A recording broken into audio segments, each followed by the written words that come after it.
it doesn't, even though we're dealing with a metaphysics and we're dealing like with a quantum physics and you need an equation, the equation doesn't have to come today.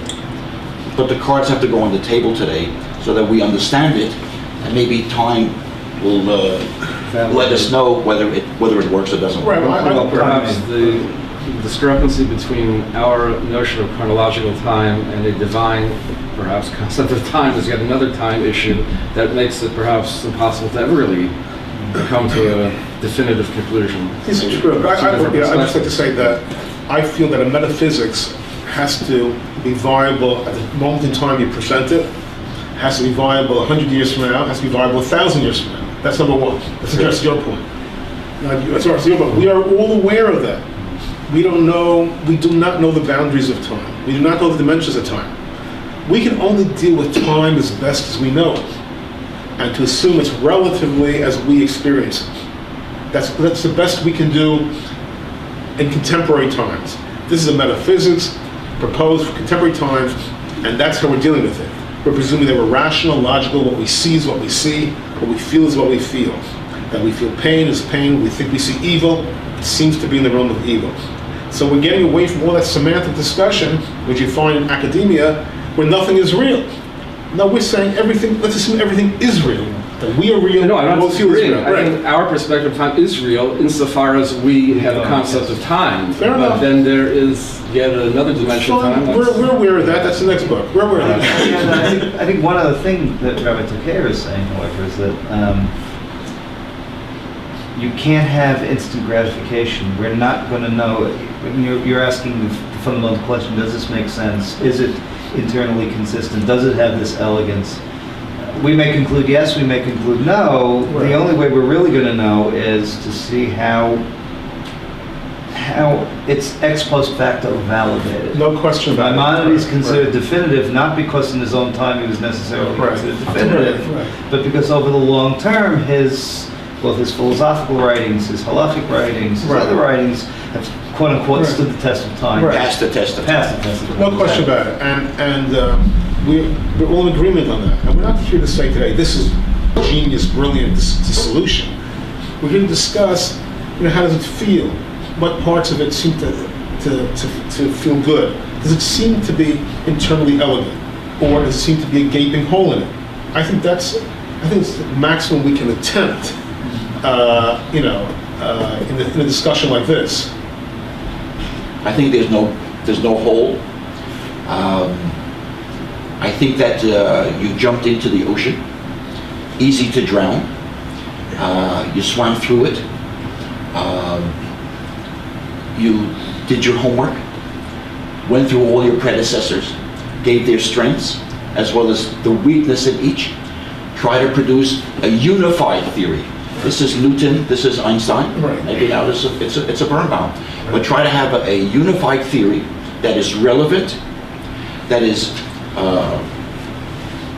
acceptable to the scientific world, to the philosophical world, fair to God, fair to human being, and can enhance a human being, and maybe prevent another Auschwitz. Now, one of the purposes of writing this is that I felt it would both elevate, frankly, the Jews in particular, and I felt the world at large. I felt the underlying theme that quest for potential drives the divine and the cosmos is a very energizing, uplifting theme.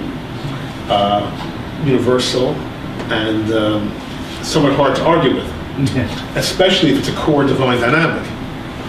And it basically says that, the poverty-stricken person born in Bangladesh achieves his potential if he advances as much as he can with his family his lifetime, in parallel to the person born into a privileged home in Paris, is on equal footing with that person, only if he achieves his potential from his starting point. So potential is relative. Everyone has the potential. Right. And you deal with intellectual potential. Right. There's all types of potential. Right. If the human being can fulfill his potential, God can also fulfill his potential. So there you find the unified theory of of a philosophy of life, of a way to live that makes sense, Right. that's spiritual, that's Right. intellectual, Right. and satisfying to the human being and satisfying to the divine. There's a divine potential and there's a human potential. I didn't quite, maybe I didn't grasp it, but I was troubled a bit by that concept. Are you saying that because there's a divine potential that there is an ever-evolving divinity, or that there is a yet fully developed or fully realized God? I mean, that seems to mitigate against everything I learned along the way. I mean, that there's a perfection that is both in potentia and in actu together, and there is no room, at least in the divine realm, for any further development in terms of character, which leads yet to another problem in terms of character, but it's a separate issue. You want to address it, then I'll address it. You can address it. Fine. There's no question that there's a component in Orthodox Judaism will reject this. They'll say divine is perfect and immutable. At the same token, there's a big constituency in Orthodoxy which will say there's room to say that divine is an ongoing perfect potential. So it's a question of, if you want it to be within the realm of Orthodox Jewish dogma, it is.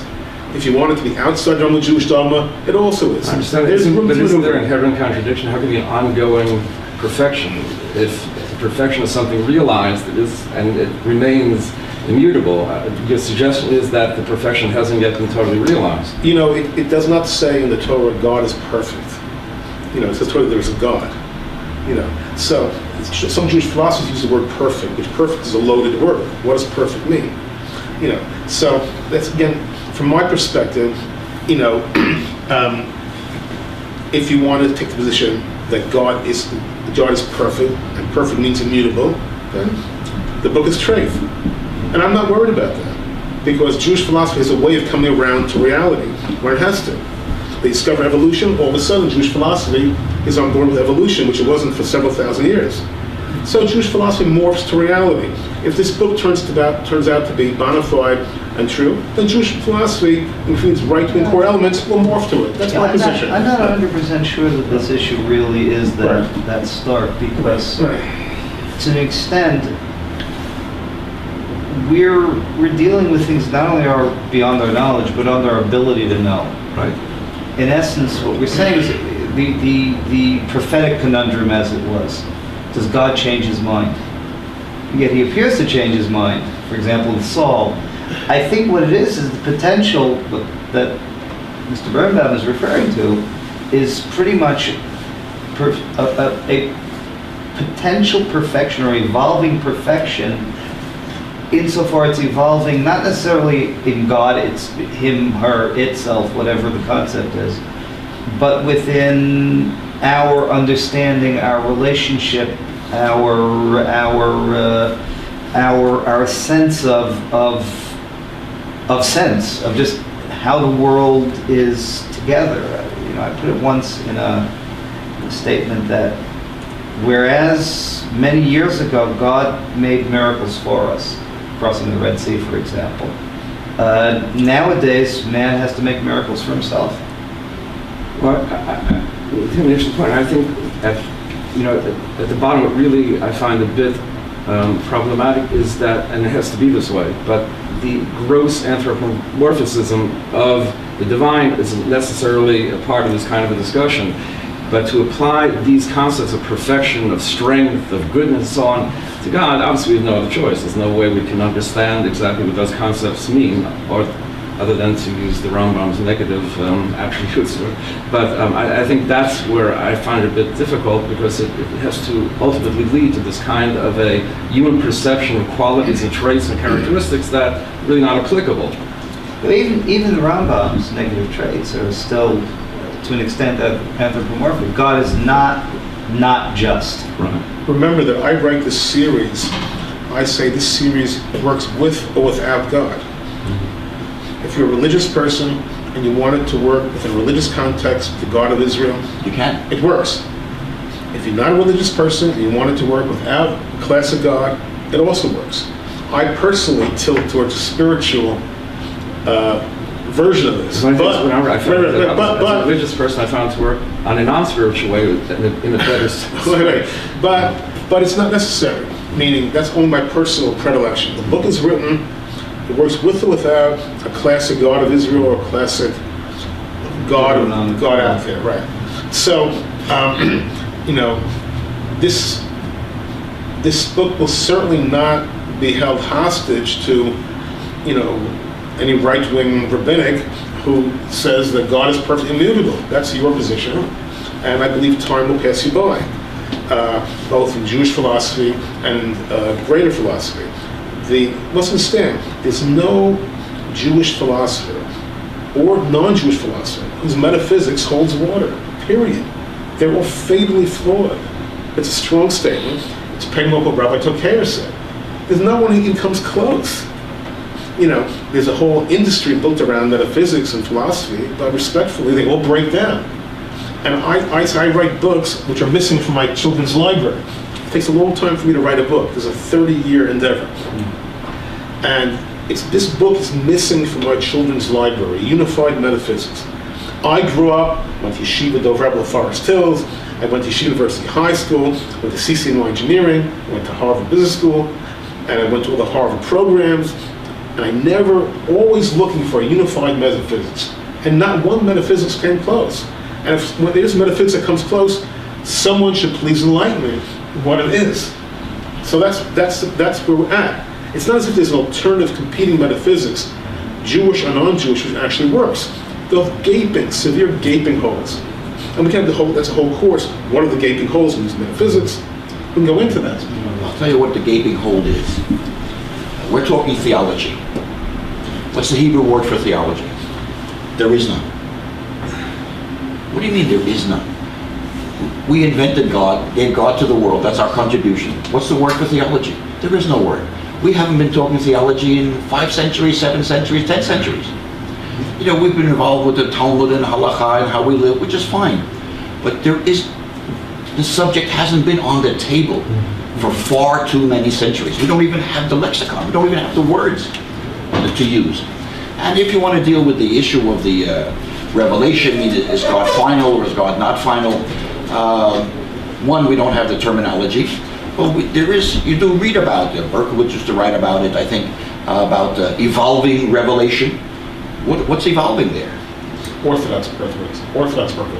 Well, yes, Berkowitz. Who was Orthodox. Orthodox, correct. Right. Yeshiva. Right. So, you do have Mechadesh B'chol Yom Tamid Maseh Bereshit.